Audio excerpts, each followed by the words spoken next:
ఇవన్నీ కూడా. గోశాల చాలా చక్కగా వస్తోంది, చాలా సంతోషమైంది. వారితో చెప్పాను, కొత్త గోవులు పెట్టడము మంచిదే. కొత్త గోవుల్ని పెట్టడంతో పాటుగా ఇప్పుడు పాలు ఇవ్వని గోవులు అంటే వయస్సు అయిపోయిన గోవులు ఉంటాయి కదా, అవి అటువంటి ఆ గోవులు ఏమవుతున్నాయో మనకందరికీ తెలుసు.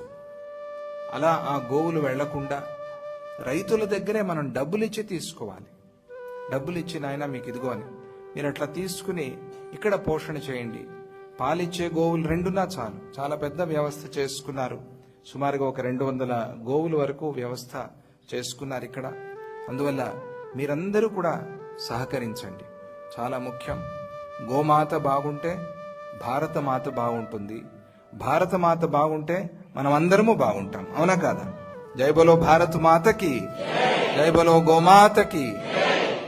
అలాగే అన్నపూర్ణ మందిరం కూడా చాలా చక్కగా ఉంది. వచ్చిన వారికి అందరికీ కూడా అన్నప్రసాదాలు కూడా ఇక్కడ జరుగుతూ ఉన్నాయి. చాలా సంతోషం.